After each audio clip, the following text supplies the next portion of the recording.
Mesdames et messieurs, bonsoir et bienvenue à ce rendez-vous de 20h. Voici les titres. À la une de cette édition, le Covid-19 et les cas communautaires qui sont toujours enregistrés malgré les mesures drastiques prises. Un nouveau cas a été recensé parmi les 15 testés positifs ce mercredi. Les autorités administratives joignent l'acte à la parole. Les commerces non essentiels de Yeumbeul ont été fermés. Cette opération de déguerpissement doit permettre de désengorger la commune. Matam réceptionne son premier convoi de l'aide alimentaire d'urgence. 1200 tonnes de riz ont été déchargées sur un total de 1400 tonnes. Près de 32 000 ménages sont concernés en attendant le recensement d'autres ménages impactés par le Covid-19. Et nous parlerons de cette aide avec l'invité de ce 20h, Ibrahim Diaw, le directeur du commissariat à la sécurité alimentaire. Bonsoir. Bonsoir, Charles. Voilà, Ibrahim Diaw donc qui nous parlera de l'aide alimentaire, de l'organisation logistique, mais aussi de l'attribution du marché. Ce sera dans ce journal. Mais tout d'abord, sachez que le Conseil des ministres s'est réuni ce mercredi. Nous attendons le communiqué qui sera lu dans ce journal. La situation du Covid-19 ce mercredi 15 avril. 15 nouveaux cas positifs ont été enregistrés. Les précisions du docteur Marie-Khémesse Ngom Ndiaye, la directrice générale de la santé, au micro de François Seck. Le mercredi 15 avril 2020, le ministère de la Santé et de l'Action sociale a reçu les résultats virologiques ci-dessous. Sur 227 tests réalisés, 15 sont revenus positifs. Il s'agit de 14 contacts suivis par nos services, un cas issu de la transmission communautaire. 7 patients hospitalisés ont été contrôlés négatifs et déclarés guéris. L'état de santé des patients hospitalisés est stable. À ce jour, 314 cas ont été déclarés positifs, dont 190 guéris, 2 décédés, 1 évacué et donc 121 sous traitement. Le ministère de la Santé et de l'Action sociale exhorte les populations au respect scrupuleux des mesures de prévention individuelle et collective. Voilà le docteur Marie-Khémesse Ngom Ndiaye, la directrice de la santé, sur la situation du Covid-19 ce mercredi. Après l'annonce, place aux actes. Les commerces non essentiels de Yeumbeul sont tous fermés. La mesure a été prise par le gouverneur de Dakar. Cette opération de déguerpissement a permis de désengorger la commune. Salut Sec. Yeumbeul sur la route des Niayes à hauteur du marché Ben Brak. Ici, le désordre est total et la distanciation sociale est loin d'être respectée. Ce sont des endroits où il est constaté quand même des regroupements de personnes malgré la mesure d'interdiction. Ces derniers jours, de nouvelles installations irrégulières sont notées aux abords du marché. À Kermassar, après la fermeture, les marchands ambulants s'étaient déplacés pour venir s'installer à Yeumbeul. Pour apporter une solution à cette situation, l'autorité administrative est montée au créneau. Ce matin, tous les commerces non essentiels sont fermés conformément aux recommandations du gouverneur de Dakar. Nous allons dans un premier temps fermer l'ensemble des commerces non essentiels. Donc, je veux dire, les produits de nécessité courante ne sont pas concernés. Donc, tous les autres commerces vont être fermés le temps de trouver une solution, n'est-ce pas, à cette pandémie. À cela s'ajoute une opération de déguerpissement. Objectif, éviter tout rassemblement pour endiguer la propagation du virus. Nous avons constaté que beaucoup de commerces jonchent les marchés, les rues, la voie publique, et c'est des lieux de regroupement de personnes. Et donc, il y a des risques de propagation de la maladie. Pour sa pérennisation, les autorités misent d'abord sur la sensibilisation. Il y a toute une communication qui est passée à travers les réseaux sociaux, à travers beaucoup de médiums de communication pour leur faire comprendre que ce sont des mesures à respecter. Les jeunes des ASC, les délégués de quartier, donc tous les secteurs de la société vont être mis à contribution pour quand même qu'on essaie de reprendre et d'accentuer la sensibilisation. D'autres dispositions sont prises par la municipalité de Yeumbeul Nord. Des jeunes sont mobilisés pour le suivi des opérations de déguerpissement et de fermeture des commerces non essentiels. Le magazine Le Point il reçoit ce soir Al-Hassan Sall, le gouverneur de Dakar. Il revient sur les différentes mesures en vigueur à Dakar dans le cadre de la riposte nationale. Et parmi ces points abordés, il y a bien sûr celui des hôtels qui charrie beaucoup de commentaires. Voici un extrait avec Ousmane Garifaï. En tout cas, pour la région de Dakar, ils sont au nombre de 13. Alors, pour ces 13-là, 4 ont été réquisitionnés à travers un arrêté du gouverneur. Et le reste, donc les 9 autres, vraiment, il a fallu tout simplement échanger avec eux, vraiment nous présenter à eux et leur demander de mettre à disposition les hôtels, évidemment. Ils l'ont fait gratuitement. Ils l'ont fait, bon, pas gratuitement, mais ils l'ont fait... voilà, ils nous ont dit... Parce voilà, qu'on parlait de refus de certains hôteliers à libérer les réceptifs. Qu'en est-il exactement? Est-ce que c'est avéré ou... Ce que je sais de cette affaire-là, c'est que nous, autant que nous sommes, là où nous nous situons, nous pouvons juste dire qu'il y a des hôtels pour lesquels il a fallu appeler pour que les gérants acceptent. Il n'y a pas eu de problème. Pour d'autres, lorsque nous avons eu vent d'un certain nombre de difficultés à acquérir des hôtels dans ce standing, c'est aussi ça la réalité. Alors, nous avons tout simplement pris nos responsabilités et procédé à des réquisitions. Et je dois également vous dire que malgré ces réquisitions officielles qui ont été notifiées par la gendarmerie et la police à ces hôteliers, moi, un hôtelier dont l'hôtel a été réquisitionné est venu me dire, monsieur le gouverneur, j'estime que c'est un honneur que mon hôtel soit réquisitionné. Je le mets à la disposition de l'État. Un autre est venu me dire, monsieur le gouverneur, vous savez très bien que cet hôtel-là, les nuitées, c'est 100 000, 150 000, etc. Aujourd'hui, l'État nous propose ce qu'il nous propose, mais il n'y a pas de souci, je l'accepte. Et le reste, considérer que c'est ma contribution dans le cadre de la lutte contre le Covid-19. Donc, c'est dire vraiment que là où il y a eu certaines réticences, il y a eu quand même... Il y a quand même des gens qui ont refusé carrément de donner le réceptif. Wow, j'ai eu écho de cela. Voilà, Al-Hassan Sall, le gouverneur de la région de Dakar, invité de l'émission Le Point à suivre après cette édition. Qui l'eût cru il y a juste quelques semaines, on s'interdit les poignées de main et les accolades. Le renoncement à ces actes ordinaires se double de la distanciation dite sociale. Le concept est sans doute compris dans le sens qu'on veut lui donner, mais il peut être entendu autrement. Pour lever l'équivoque, ne devrait-on pas adopter une distanciation spatiale ou préventive plutôt que sociale? Covid, une distanciation peut en cacher une autre. C'est une chronique signée Wahdiaw. Au propre et pas au figuré, on avance masqué. Rien à craindre si on a les mains propres. Les gestes barrières et d'évitement sont devenus la consigne salvatrice dans une société de la proximité, parfois de la promiscuité et souvent de la débrouille.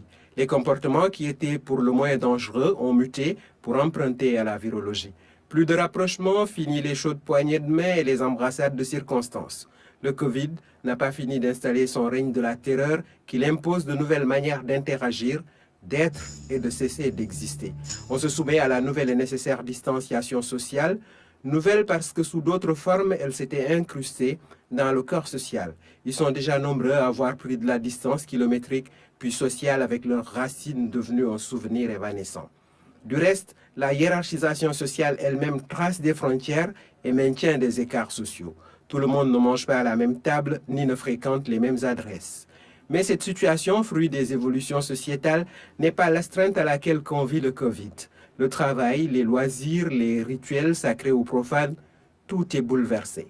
Quant à la teranga, l'hospitalité, elle est de moins en moins offerte, pas parce qu'on n'a rien à offrir, mais par crainte ou phobie de se retrouver positif. Cela dit, la méfiance fondée est préférable à la défiance irresponsable. Distance égale sécurité, c'est un code de conduite automobile que l'on voudrait communautaire. La distanciation sociale, donc la distanciation, une distanciation peut en cacher une autre. Une chronique signée Omar Diaw dans ce journal. On va parler des premiers chargements de l'aide alimentaire d'urgence qui sont arrivés à Matam. Il s'agit de 1200 tonnes de riz sur un total de 1400 tonnes attendues. 32 000 ménages inscrits dans le registre national unique sont concernés en attendant le recensement d'autres personnes impactées par le Covid-19. Fatima Chabanelba. Ce convoi de 15 camions transportant des tonnes de riz est arrivé ce mardi matin à Ourossogui. Dans le cadre du Fonds de riposte et de solidarité contre les effets du Covid-19, 1200 tonnes de riz ont été réceptionnées sur un total de 1400. Cette aide est destinée aux ménages les plus vulnérables de la région de Matam. Nous avons quand même déchargé 15 camions donc de riz, donc entre 40, 45 et 50 tonnes pour chaque camion. Donc nous sommes dans les magasins du commissariat, la sécurité alimentaire, pour pouvoir effectivement aider les populations à avoir effectivement à rentrer un peu dans les dispositions pour pouvoir recevoir cette aide-là de l'État. Sont concernés dans un premier temps par ces vivres les ménages vulnérables inscrits dans le registre national unique RNU. Au total, pour la région de Matam, donc nous avons 16 408 ménages dans le RNU et 15 885 qui seront ciblés. Donc au total, nous aurons à peu près 32 000 donc, ménages qui vont bénéficier. Et comme le ministre l'a dit, vous prenez 32 000 ménages et chaque ménage, si vous multipliez ça par 10 ou par 8, donc vous voyez qu'on touche une grande partie, n'est-ce pas, de cette population de Matam. Et nous comptons en tout cas sur le soutien des maires, sur le soutien des populations, l'ensemble des acteurs. Les personnes qui seront bénéficiaires sont véritablement des personnes éligibles. Des personnes éligibles à tout point de vue. Je rappelle simplement que les personnes qui sont bénéficiaires de la bourse familiale sont d'office éligibles. Les personnes qui sont dans le registre national unique, c'est-à-dire des personnes qui pouvaient bénéficier de la bourse familiale mais qui n'ont pas encore bénéficié, ces personnes-là également bénéficient de cette aide. En plus de cela, il y a un quota par commune qui permet aujourd'hui à la commission communale de pouvoir cibler quelques personnes vulnérables qui ne sont pas dans le registre national unique. C'est pour vous dire que vraiment, 1 million de ménages choisis au niveau du Sénégal, c'est assez quand même représentatif. Au-delà du commissariat à la sécurité alimentaire de Ourossogui, les magasins secondaires de Kanel, Tchilogne et Ranérou seront aussi mis à contribution pour le stockage des vivres destinés à la région de Matam. Pour aller plus loin sur la question, nous avons sur ce plateau Ibrahim Diaw, le directeur du commissariat à la sécurité alimentaire. Monsieur Diaw, bonsoir. Bonsoir, cher. Alors, Monsieur Diaw, nous avons vu donc que Matam a reçu son premier chargement donc, de cette aide alimentaire d'urgence dans l'ensemble. Comment se déroule l'acheminement de l'aide dans les régions? Permettez-moi, cher, d'abord de saluer la très sage décision du président de la République, son Excellence Macky Sall, d'accompagner la résilience économique et sociale des ménages face à cette pandémie de Covid-19. Aussi saluer la rigueur, la transparence et l'engagement total du ministre Mansour Faye, chargé, n'est-ce pas, de l'opérationnalisation de cet important volet social. Ce programme-là, c'est une première en Afrique. Vous me permettez aussi de rendre hommage au personnel de santé qui travaille nuit et jour pour lutter efficacement contre cette pandémie. Tout à fait. Saluer aussi l'engagement des forces de défense et de sécurité à côté des agents du commissariat à la sécurité alimentaire pour opérationnaliser cette vaste, importante opération. D'accord.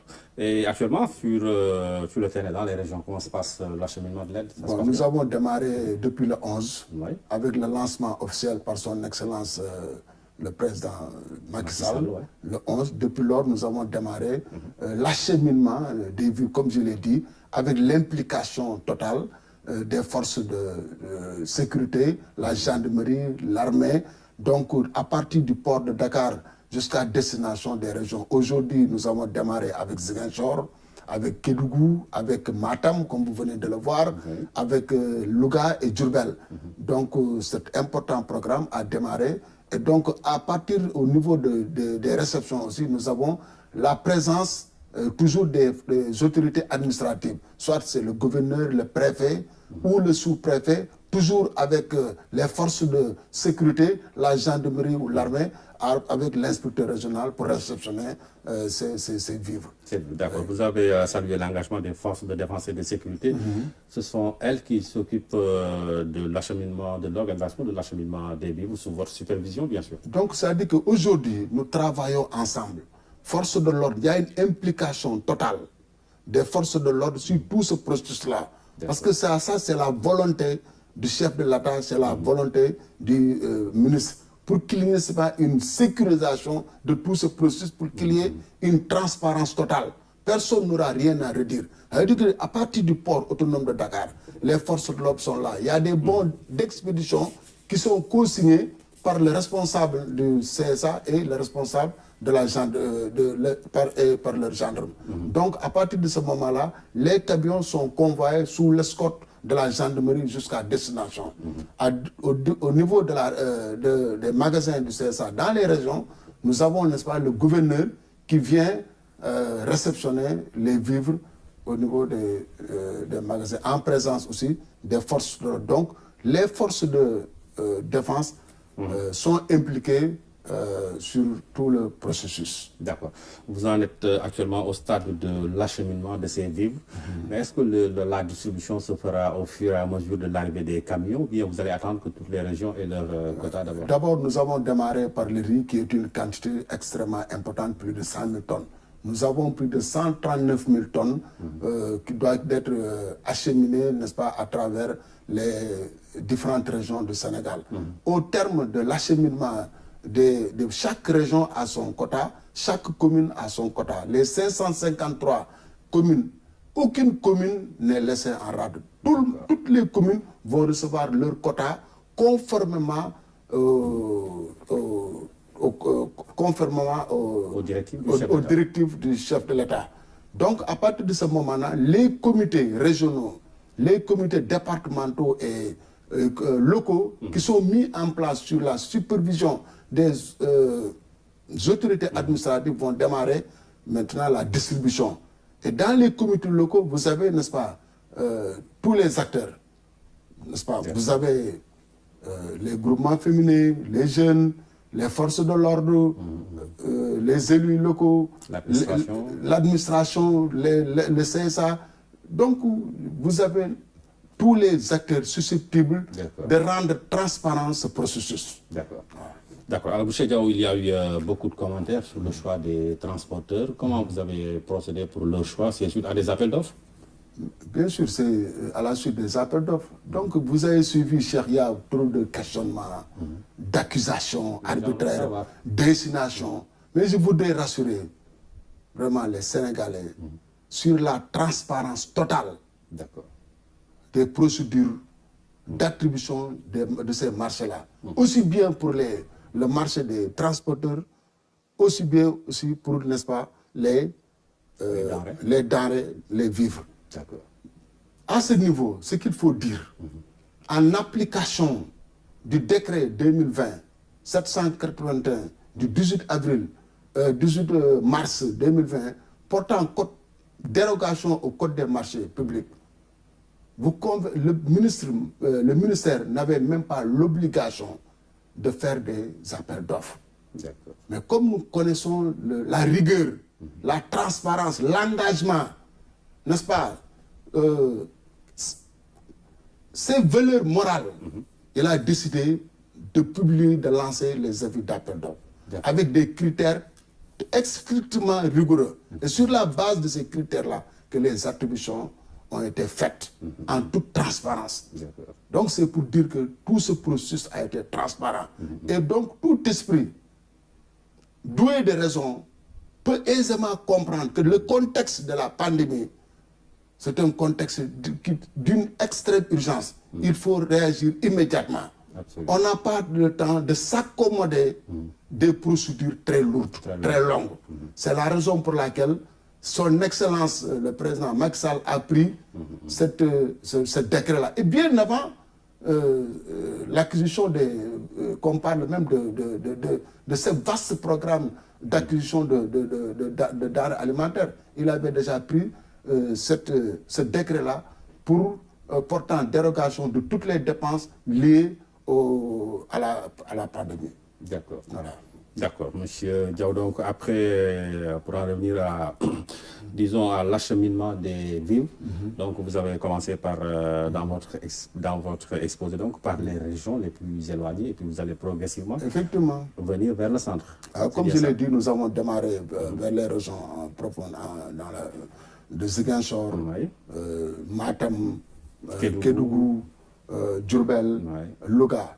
Bon, aujourd'hui, nous sommes allés vers Thiès. Bon, demain, on va reprendre pour les régions de Kaolack, Fatick et Kaffrine. Donc, ainsi de suite. Et pour les ayants droit hors registre national uni, vous avez commencé les recensements? Non, les recensements sont en cours. Je vous ai dit tout à l'heure que les autorités administratives ont mis en place des comités dans les régions, des comités dans les départements, des comités dans les 553 communes. En toute transparence, ils vont voir quels sont les éligibles par rapport à ce vaste programme qui est encore inédit. Inédit en Afrique, inédit au Sénégal. C'est une première. 139 000 tonnes de vivres à distribuer, c'est extrêmement important. Et c'est 1 million de ménages visés. Et chaque ménage recevra, il est bon de le rappeler, un kit composé de 100 kg de riz, 10 litres d'huile, 10 kg de sucre, 10 kg de pâte alimentaire, mais aussi un paquet de savon de 18 morceaux. D'accord. Vous avez vu, ça c'est extrêmement important. Donc nous magnifions cette très sage décision du chef de l'État. D'accord. Il ne peut pas avoir de discrimination, il y a la transparence totale.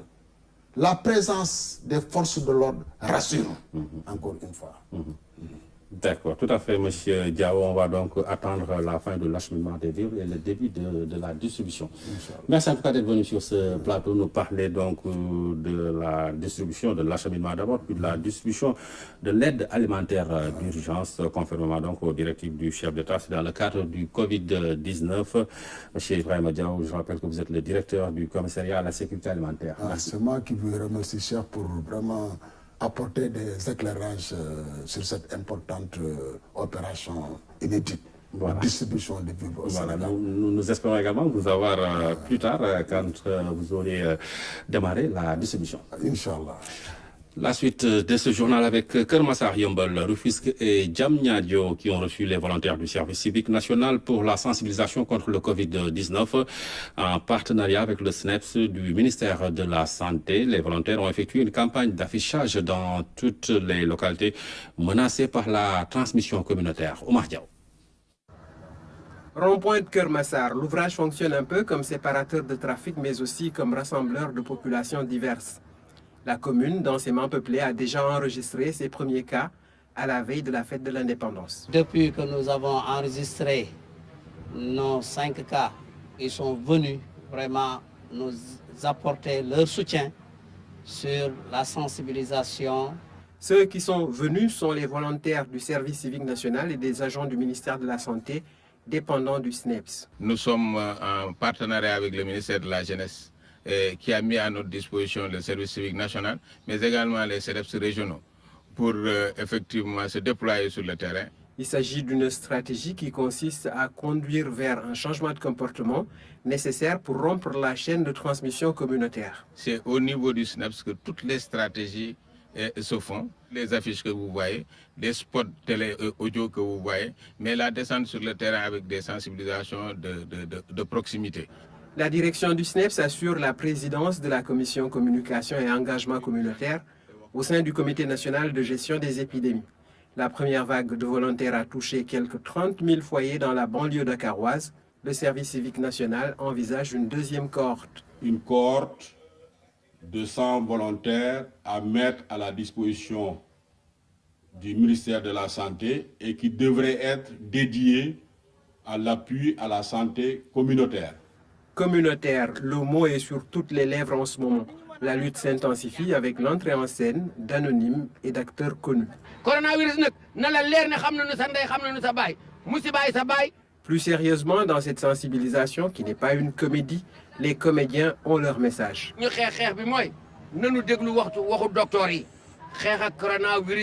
ba mu mën jog fii si département Keur Massar ak Sénégal yëpp ba Afrique yëpp. De Keur Massar à Diamniadio en passant par Rufisque et Yeumbeul, on se croirait dans une campagne d'affichage électoral. Ici, le candidat qui ne doit recueillir aucun bulletin, c'est bien le Covid-19. Ce sera alors la victoire de toute la communauté. Je vous le disais, le Conseil des ministres s'est réuni ce mercredi. Voici le communiqué qui est lu par Aram Daou. Bonsoir Aram. Bonsoir cher, bonsoir. Le Conseil des ministres s'est réuni donc ce mercredi 15 avril 2020 en visioconférence sous la présidence du chef de l'État, son Excellence M. Macky Sall. Le chef de l'État a, à l'entame de sa communication, adressé ses chaleureuses félicitations à la communauté chrétienne au sortir de la Semaine Sainte et de la célébration de la fête de Pâques. Le président de la République a en outre remercié toutes les autorités religieuses du Sénégal qui se sont engagés avec l'État et les populations dans la lutte contre la pandémie du Covid-19. Le chef de l'État, abordant la question de l'accompagnement des citoyens dans le contexte du Covid-19, a informé le Conseil avoir procédé au lancement des opérations d'aide alimentaire d'urgence. Il a à cet effet demandé au ministre du Développement communautaire, en rapport avec le ministre des Forces armées et le ministre de l'Intérieur, de veiller à l'acheminement rapide à destination et à la distribution dans les meilleures conditions par des commissions créées au niveau territorial des dotations alimentaires. Le président de la République a salué les contributions des collectivités territoriales. Il a par ailleurs demandé au ministre des collectivités territoriales et au ministre des Finances et du Budget de faciliter aux collectivités territoriales les procédures administratives et budgétaires en vue de l'allocation complémentaire de secours aux populations vulnérables. Le président de la République a insisté sur la nécessité de déployer dans les meilleurs délais l'assistance de l'État à nos compatriotes de la diaspora affectés par la pandémie. Le chef de l'État a, au sujet de la maîtrise de la pandémie du Covid-19 et du plan national d'investissement dans le secteur de la santé, demandé au ministre de la Santé et de l'Action sociale, en relation avec les ministres concernés, de renforcer davantage les dispositifs de prévention, de veille et d'alerte précoce au niveau des structures sanitaires et des lieux publics au regard du développement de la transmission communautaire. Le président de la République a, dans cette perspective, informé le Conseil avoir eu une séance de travail en visioconférence le jeudi 9 avril 2020 avec des universitaires et spécialistes de la santé afin de renforcer davantage la riposte et de préparer l'après-Covid-19 pour notre système de santé. Il a, à cet égard, magnifié les compétences de nos ressources humaines nationales en matière de santé publique et réitéré les félicitations et encouragements de la nation au personnel concerné, tout en les invitant à participer activement à la mise en œuvre du grand plan national d'investissement quinquennal, dont la finalisation est prévue en fin avril 2020. Le président de la République a dès lors demandé au garde des Sceaux, ministre de la Justice, de poursuivre les réformes entamées dans le cadre de la modernisation de notre système judiciaire et de l'administration pénitentiaire. Le chef de l'État, revenant sur la gestion et le suivi des affaires intérieures, a abordé la situation scolaire et universitaire. Il a, à cet égard, demandé au ministre de l'Éducation nationale et au ministre de l'Enseignement supérieur, de la Recherche et de l'Innovation et au ministre de la Formation professionnelle de mener des concertations urgentes avec les partenaires sociaux en vue d'évaluer l'impact global du Covid-19 sur le secteur éducatif. Il a également demandé au ministre d'élaborer une feuille de route pour la poursuite des enseignements, de même qu'un agenda des évaluations, examens et concours, tout en tenant compte aussi de l'impact sur les établissements d'enseignement privé. Le président de la République a, au titre du fonctionnement des institutions financières durant la pandémie du Covid-19, demandé au ministre des Finances et du Budget, en relation avec celui de l'économie et de l'Observatoire de la qualité de services financiers, d'engager avec les responsables de la BCEAO, des établissements de crédit et des institutions de microfinance des consultations afin de sécuriser davantage le traitement diligent des opérations financières et de faire bénéficier aux différents agents économiques d'un report d'échéance de leur crédit sur une période à convenir. Le chef de l'État a clos sa communication sur le suivi de la coopération, des partenariats et sur son agenda. Au titre des communications, Aram, le Conseil a enregistré les interventions de différents ministres.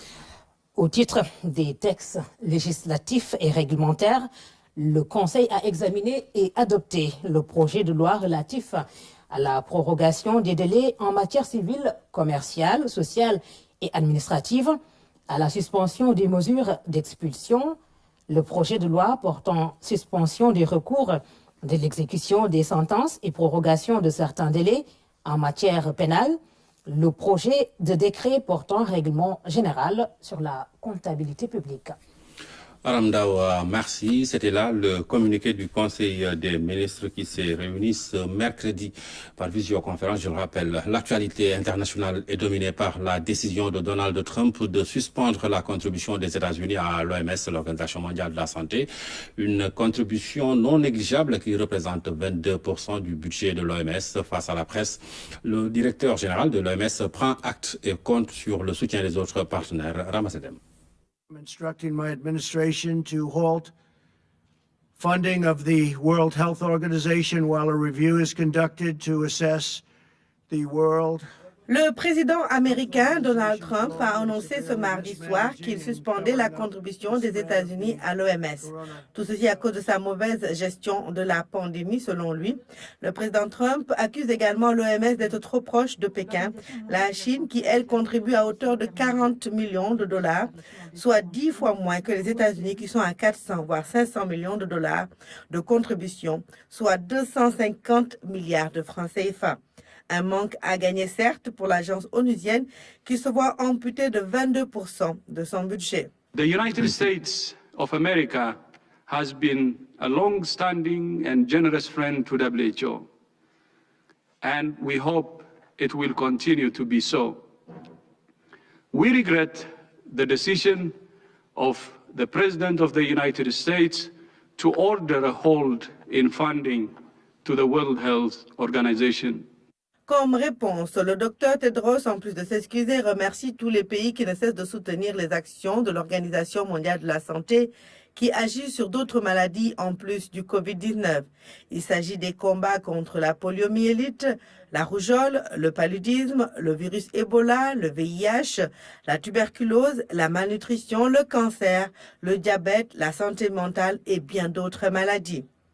Et le directeur général, Dr Tedros, a rappelé que la mission et le mandat de l'Organisation mondiale de la santé consistent à travailler avec toutes les nations de manière égale, sans tenir compte de leur taille, de leur population et de leur économie.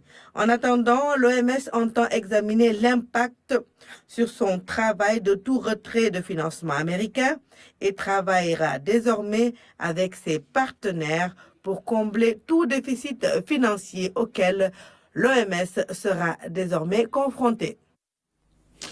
Et pendant ce temps, le coronavirus poursuit sa progression mortelle à travers le monde. À ce jour, plus de 129 000 décès ont été enregistrés et plus de 2 millions de personnes ont été touchées par le virus. Le point avec Pabouna Chao. À la date du 15 avril, le coronavirus a causé la mort de plus de 129 000 personnes à travers le monde. Plus de 2 millions de personnes sont aujourd'hui contaminées par le virus dans plus de 128 pays et territoires. Les États-Unis restent le pays le plus endeuillé avec plus de 27 000 décès, suivi de l'Italie, de l'Espagne et de la France. Les gouvernements du monde entier sont sur le qui-vive et commencent à travailler sur une possible reprise des activités de manière graduelle. Un plan de sortie de crise retardé par la menace d'une deuxième vague plus mortelle. En Afrique, 52 des 54 États du continent sont touchés. Officiellement, plus de 835 morts ont été dénombrés pour plus de 15 300 cas positifs. L'Afrique du Sud a dépassé ce mercredi la barre des 2400 cas pour 27 décès. Seuls le Lesotho et l'archipel des Comores sont pour le moment épargnés par la tragédie du Covid-19. Voilà, c'était avec cet élément de Pabouna Chao que se referme cette édition. N'oublions pas de participer à la riposte contre le Covid-19 en multipliant les gestes barrières et en restant chez nous. Passez d'excellents moments en compagnie des programmes de la RTS.